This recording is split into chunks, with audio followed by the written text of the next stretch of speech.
May the gods keep the wolves in the hills and the women in our beds.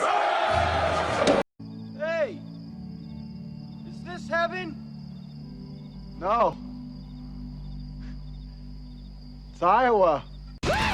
This is great. I remember such a good time. This is great. Hey, Nicky, what are you doing back there? Taking a dump? Hey, Nicky, what are you doing? Hello, sexy monkeys. Welcome back to SkyGene Experience. I'm Benjamin. Today is day 6 of 13 days because next week, a week from today, is Friday the motherfucking 13th. And we're not having another Friday 13th until January next year, so we have a long way. So I'm going all out, guys. So leading up to Friday 13th, I'm doing all the movie reviews. I'm doing a franchise ranking. I'm having a lot of fun with top 10s of throughout the franchise.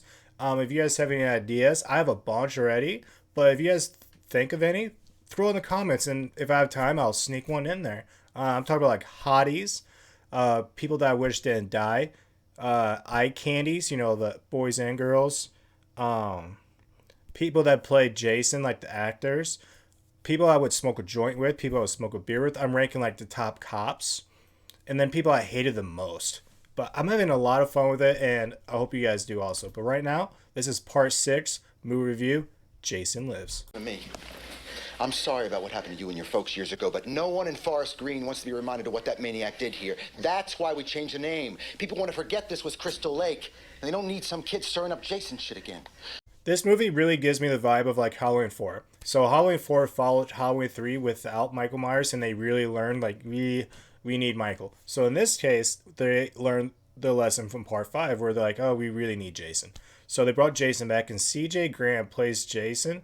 He is definitely a top 3. Him, Ted White, and Kane Hodder are like my top 3. Great Jason. But he wasn't the only one that played Jason. If you watch the paintball scene, that is actually played by Dan Bradley. Yeah, he played that paintball scene, and they realized he was like too big, too fat. So they're like, no, we need someone else. So C.J. Graham came in and finished out. But no, this movie, I absolutely love this movie. It's right up there. I think all the characters are great throughout this movie. You got a lot of eye candies. Fucking hotties, man. And this is the first Friday the 13th movie where you actually have kids at the campsite. Yeah, think about it. It's actually weird. You actually have kids there while Jason is going around. And this camp is dope as fuck. The cabins are amazing cabins, man. But this movie definitely gives you the Friday the 13th vibe. The atmosphere, the music is very rock and roll type. Love this shit. It's weird though, because this movie you have no nudity, like you don't see any paired tits. Not one person smokes a joint. Up to this point, every single movie someone was smoking a joint. None in this. And it's also the shortest Friday the 13th film in the franchise. It's 86 minutes long, so they really like punch. They do a lot in this movie, and I really love it. I wish it was a little bit longer, but I didn't realize it was that short till I just noticed it on the runtime. Nicky, somebody's out there. What if it's that guy Jason? I don't want to know. This movie was actually an inspiration for Kevin Williamson, the guy that wrote Scream. Yeah, he took this movie and was like, yo, they kind of like referencing horror movies. I'm going to use that for Scream.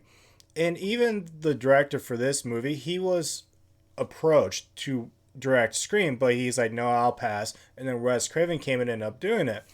And that's how he knew that Kevin Williamson was a huge fan of this movie. And it was a good inspiration because during that process, they talked about that. The timeline is real. It's not really definitive, but it's definitely anywhere from a year to 3 years, I would say, after the events of part 5, because Tommy Jarvis is played by another actor, the third Tommy Jarvis. In my opinion, the favorite, the best Tommy Jarvis actor, Thom Mathews. Yeah, he plays Tommy, in my opinion, the best Tommy Jarvis. Dumb broad. She tricked me. Guys are gonna laugh for months. She should have stayed in the kitchen where she belongs. A woman shouldn't even be allowed in these games. Not a game, it's life. I absolutely love Megan, the final girl, the sheriff's daughter. Oh, speaking of the sheriff, in my opinion, this is the Sheriff Meeker, the Halloween Sheriff Meeker.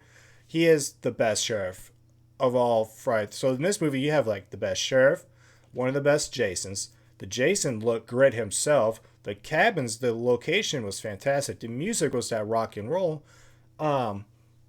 It's a great movie, guys. And you got plenty of dark humor, like the graveyard caretaker guy. Yeah, he's done a few one-liners that will make you laugh. But this movie really starts the whole like supernatural Jason. Like up to this point, you're like, yeah, he's definitely supernatural, but this really supernatural to the point where like, anything goes now. Anything goes. It's just he's not human. There's no human. It plays with that theme, the boy who cries wolf or the girl who cries wolf, because Tommy Jarvis is like, yo, Jason's alive, and was like, yo, he's just a legend, go fuck yourself. So it plays with that theme, which I really do like in movies. But overall, this movie, I give a 7.5 out of 10 for a Sky Gene score. It is right up there in the top franchise. I absolutely enjoy this movie a lot. And if you guys want to run in the comments below, what do you guys enjoy about this movie? What parts of this movie do you guys enjoy? Is there people out there that don't like this movie? I am curious why. Let me know. Until then, I'm moving on to part 7, which will be tomorrow. And yeah, part 7, that's when that chick goes, she can move stuff around like Carrie with her mind. Alright, sexy monkeys, I'll see you later. Remember, if you go to jail, don't drop the soap. Why'd I have to go and dig up Jason? Some folks have a strange idea of entertainment.